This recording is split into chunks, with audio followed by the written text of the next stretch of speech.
Hi, I am Shadow from Neilson Dynasty. I'm looking at outside kitties. Hi, this is Neilson Dynasty. Please like, share, and subscribe. Buy some silver and some platinum. Be kind, helpful, and grateful. And be more careful about who you let lead your country. If this report is true, I'm not saying it is true. It's not from me, so hopefully I won't get a strike for bringing it to you. But I'll take my chances because I think it's important that you know. Russia was ready, Ukraine was ready, but the West was not. So they did not let the war to end. Says who? Naftali Bennett, the former Prime Minister of Israel. He's given a tell-all interview with some very big revelations. Bennett says he brokered a deal in March last year. He says Putin and Zelensky were both ready to make concessions, but guess who killed the deal? The West. They wanted to hammer Putin. This is what Naftali Bennett has said. Now, quick recap. Russia invaded Ukraine on the 24th of February 2022. 8 days later, on the 4th of March, Bennett was in Russia. He was playing mediator, an unlikely but a crucial link between Putin, Zelensky, and the West. Remember, only a few Western leaders met Putin at the time. Israeli Prime Minister Naftali Bennett was one of them. He says Putin promised not to kill Zelensky. So 3 to 4 hours into the meeting, I'm getting into the meeting now. I asked Putin, what's with? Are you going to kill Zelensky? He said, I won't kill Zelensky. Then I said to him, I have to understand that you're giving your word that you won't kill Zelensky. He said, I won't kill Zelensky. I will not kill Zelensky, said Putin.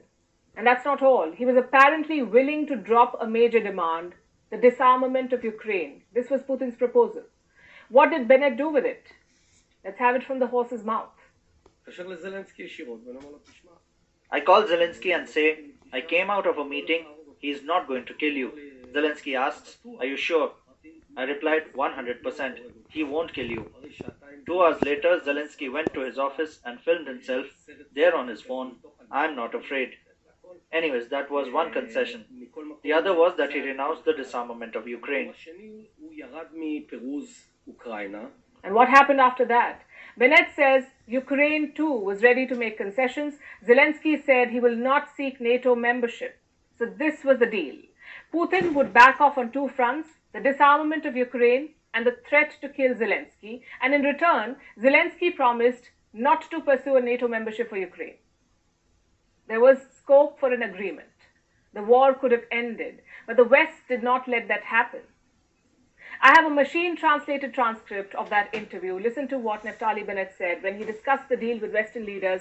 This is what happened, and I'm quoting, each leader has their way. Boris Johnson adopted an aggressive line. Macron and Scholz were more pragmatic. Biden was both. And that's it. I think there was a legitimate decision by the West to keep striking Putin. Anything I did was coordinated down to the last detail with the US, Germany, and France. They, and Bennett means the Western leaders here, they blocked it, and I thought they're wrong. So that's how it all went down. The West wanted to keep striking Putin, so they blocked a legitimate attempt at peace. As long as the Ukrainians were the ones who were dying, as long as they were the ones who were fighting, the West seemed happy with a long-drawn war. And how is that decision panning out? As always, war is a bad idea. Look at what's become of Kiev. There's utter chaos. The government is firing top leaders in the middle of a war. It says a lot about their strategy and their leadership. Anyhow, that's enough about that. Just figured I'd pass this news alert on to you guys about why Ukraine and Russia apparently are still fighting is because we want them to. Okay, well, I don't, but someone around here does. Anyhow, you guys have a nice day.